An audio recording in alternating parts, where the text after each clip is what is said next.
On March 3, 2020, Ohio police responded to a 911 call at an address in Akron and found Brenda Powell on the floor of her kitchen with 30 stab wounds in her neck. Her daughter Sydney was in the house at the time and told police this was a home invasion turned brutal murder. But even though Sydney was injured as well, there were still questions left unanswered. Things weren't adding up for the cops. Brenda was on the phone with one of Sydney's college professors at the time she was attacked. During that call, she suddenly started screaming before the phone went dead. When he called back, the voice on the other end of the phone claimed to be Brenda. But the college professor knew this was a lie and suspected Sydney was pretending to be her mother. Fearing the worst, he called 911, and the first responders arrived in no time.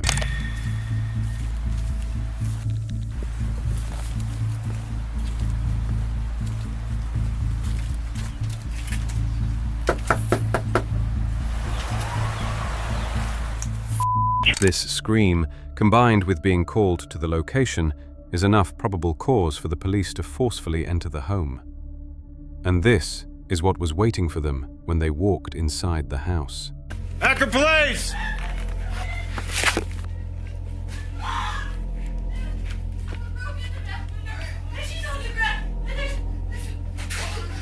Where's your mom at?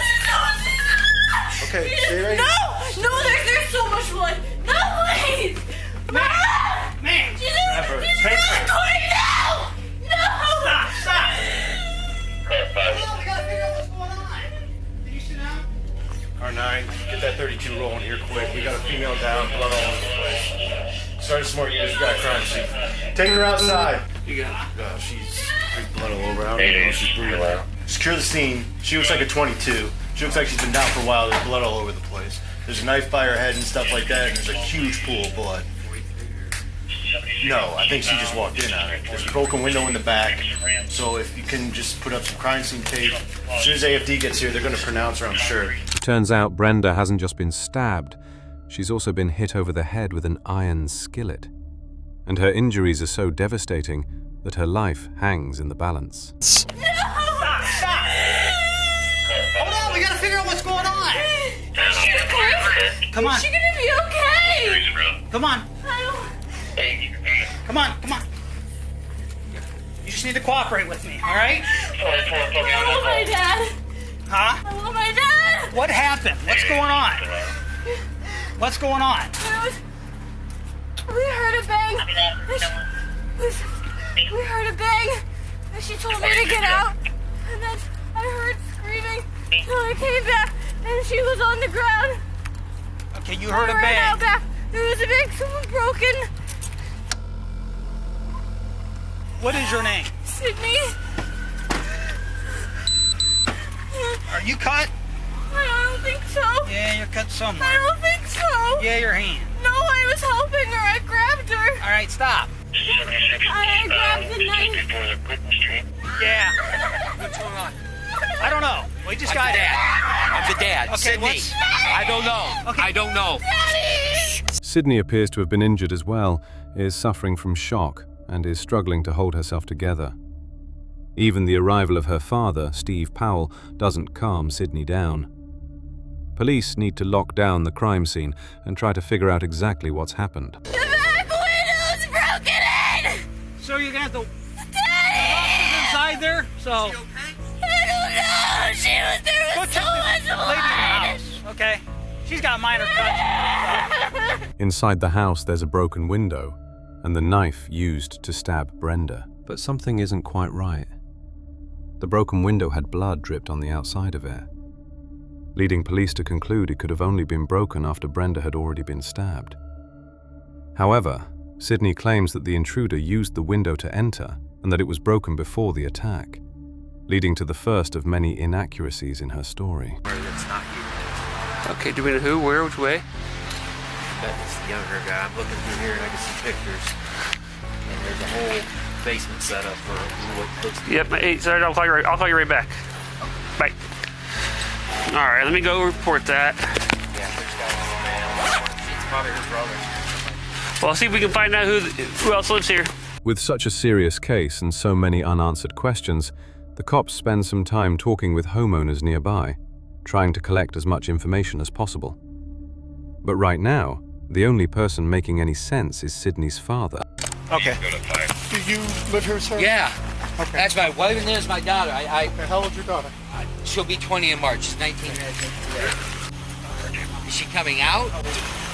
Not yet, sir. Just can't hang out. Sydney, can you tell me what happened? Huh? Sydney. Sydney. On its way? Yeah, it's coming. From where? Yeah, that's them right there. I can hear them.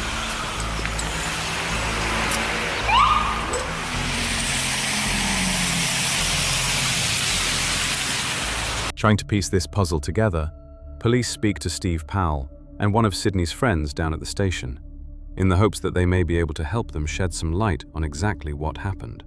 But unfortunately for Steve, he has absolutely no idea Sydney is the attacker, or even worse, that his wife is in critical condition at the hospital and likely won't survive. Something detectives will have to break to him sooner than later. Who'd you get a call from? Yeah. Got a call from him, called me. Oh, okay. He said there was a call, went out, a distress call from the University of Mount Union where my daughter was going, and said, female in distress. I said, well, that's funny because Brenda's there, my wife. So I called Brenda, and it rings and rings on the cell phone, no answer. I call Sydney back, rings and rings and rings, no answer. I call Brenda back, ring, no answer. I'm pacing around. I call Chief back, and I'm on the phone with him, telling him there's no answer. My doctor called me back. He said, oh, Mom's on the phone with Mount Union. I said, well, cops are on the way. And she went, there's just a break-in, and she just started going off. She said, what? She said, there's been somebody broke into the house. There's blood everywhere. She was hysterical and crying. So at first, when you talked to her, she said that your wife was on the phone with Mount Union. Yes. And as soon as I said, cops are on the way, the hysterics started. Is she still attending Mount Union? Well, as far as we knew up until today, yes, but apparently not for the last, I don't know, maybe couple weeks. What Sydney hadn't told her parents was that she'd been kicked out of college weeks before this happened, and had been lying to them ever since. But she did tell her friends, including Lauren, who lived in the same dorm. Now, we understand that Sydney was your roommate at Mount Union? Yes, she was for last year and then this year until she left. And so you've been friends ever since your freshman year at St. B? Mm-hmm. Go over each other's houses, everything like that? Yep. Well, she started off in exercise science freshman year, her first semester. But then she didn't like the classes, so she switched over to psychology and sociology. But then she didn't really like that, so this year she switched to education, and then she didn't like that either, and that's one of the reasons she left, is because she really couldn't find what she liked. I think she struggled in her classes. I don't think her grades were the best, but she didn't really tell me that, because I wasn't really struggling. I think she kept a lot of stuff hidden, because when we were just talking or with our friends, she always seemed happy. Like, she seemed okay, like I said, I couldn't tell. Until the end, where she was kind of just like struggling, and she kind of was sad and just like, Lauren, I don't know what to do. I think she felt like everybody around her kind of had figured out what they wanted to do. Establishing Sydney's state of mind leading up to the incident will help detectives find out if she simply snapped, or if this was premeditated. The issue is, Sydney is going to claim that she actually has no idea what happened throughout this entire case. In fact, she's going to base her entire defense on the fact that she blacked out, and even claim insanity. This means the cops still have no solid proof that Sydney is the guilty party, but they're starting to discover she was hiding secrets from just about everyone. Well, I know she's had anxiety for a while, but I think it was this last semester, like starting coming back in January, is when it really started, that she was kind of more like upset because she really didn't know what she wanted to do. My friends and I were worried for her because we didn't know what was going on because she didn't tell us. And then Lauren knew something was wrong and tried to help. At first, she had no reason to doubt her and was as supportive as any friend could have been at a time like this. But even Lauren grew suspicious of Sydney's evasive behavior. I could tell she was getting more upset, like more sad. And I told her, I was like, I'm here, like, you can tell me, I'm here for you. If you need anything, I'm here. But she never really opened up until she was leaving and saying that she was struggling with school and that she was kind of trying to figure out what was going on, and that's when I started to try to help her. Let's talk about this. You're her best friend, and I know this is difficult, but tell us about her relationship with her parents. Her and her parents had a really good relationship. Like, her mom and her were best friends. Probably, like, they did everything together. Like, one of the reasons she went home was to be with her mom. They were always close. She never said anything bad about her mom. She never ever talked about having an argument with her mom. Like, I can't recall every time she'd be going home, she's like, I can't wait to see my mom. Or when she goes home for weekends, she'd be like, oh, my mom wants me to come home so we can hang out and like watch movies. And by this point, Sydney is becoming wrapped up in a lie that she's going to struggle to escape from. But instead of owning up, she decided to make out as if college just wasn't working out for her, and tried to convince her parents that they could save a lot of money on college bills if she left to pursue other things. What's going on? Are you not going to school? She goes, I'm overwhelmed in school, and I don't really like what I'm doing, and it seems like it's a waste of my time and your money.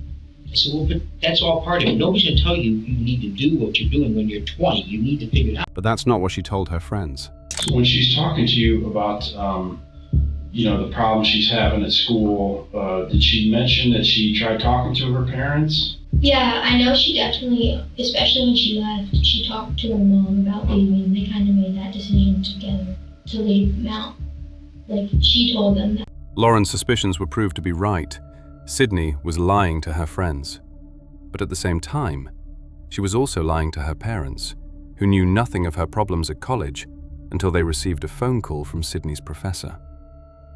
So Steve and Brenda began crisis talks to find out exactly what was going on with their daughter. So I went back, I called my wife from my daughter's phone. She picks up, she was working down in Children's. And she goes, what's wrong? And I basically told her, I said, Sydney, I think the reason we can't get on is because she's unenrolled. She hasn't been going to school. Sydney became wrapped up in two sets of lies. The story she told her friends, and the story she told her parents. Failing grades aren't the end of the world, and any parent would support their child through such difficult times. But it seems she thought her parents would be mad and couldn't bring herself to tell them she'd been asked to leave the college. Yeah, we asked her what she was doing, and she said she was good. Like, she acted like what we would see as normal. Like, she was laughing, she was having fun. She said she got jobs, because she worked at the Akron Rubber Ducks. She's worked there for a couple seasons, so she was gonna go back there.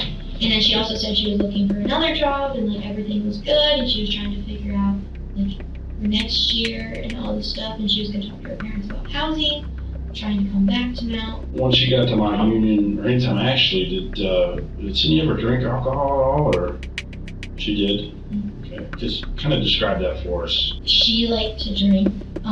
There was an incident in the fall of our freshman year where she drank too much, and she wasn't alcohol poisoned, but she did end up in the hospital. Her mom came and got her at like 2 in the morning. Usually after that, her and I were together, and if she did drink, I usually kind of like slow her down after kind of her limit, because she's small. Detectives suspect Sydney snapped when Brenda was on the phone to her college professor and tried to cover up her lies by silencing her mother forever. The issue is, again, Sydney is claiming that she doesn't remember a thing. But it seems that she made some crucial and careless mistakes that let the detectives pick up the pieces. Sydney grabbed an iron skillet and beat her mother into submission before plunging a steak knife into her neck over 30 times. She then impersonated her mother on the phone and staged a break-in to try and cover her tracks. Were you able to go in the house at all? I made it in far enough to see the back finish. When you go into the front door, you come around the kitchen, you go in, you can see there's like a pass-through between the kitchen and the family room. From the back of the house, I could see the right hand, there's 2 big sliding windows. I could see that window was clearly, it looked like it was busted. Went down the hallway probably about 2 feet, just you see blood all the way down the hallway. Sadly, Brenda didn't survive her ordeal and passed away in the hospital. The county medical examiner came to the conclusion that Brenda had died from blunt force trauma to her head and stab wounds to her neck. They ruled her death a homicide. This left detectives to deliver the tragic news to Steve, that his wife was dead. Well, not really bad news. Your wife passed away. Detectives investigated Sydney's claims that an intruder was responsible, but their findings didn't seem to match her story, and the evidence was painting a very different picture altogether. This left detectives with one final, devastating task to carry out: telling Steve that his own daughter killed his wife. What happened? I don't think someone broke into the house. I don't know if your wife and daughter got into an argument, got physical. I mean, the window was broken, but there's no forced entry into the house. Did your wife and daughter ever have like really heated arguments? No. This is not possible. Your son's outside, but he doesn't want to go on. My son's here? Yes. Would you like one of us to just go be with your son? I don't know. I don't know. Take your time. There's no rush for any. It's simply impossible to imagine the turmoil Steve must be going through at this moment. His wife murdered, and his daughter the main suspect. Finally, Steve realizes the detectives might be right, leaving him to deliver the news to his son himself. Where's Andrew? Is he just sit out there by himself, or is he with? Would you go with him when they're supposed to be? Well, yeah, I don't want anybody in here with me when I talk to him. I don't want anybody. I just want me and him. That's legal. I don't care. You don't want any of us? I don't want any of you. No, I just want Andrew. So you just come and get us when you're ready, I will. okay?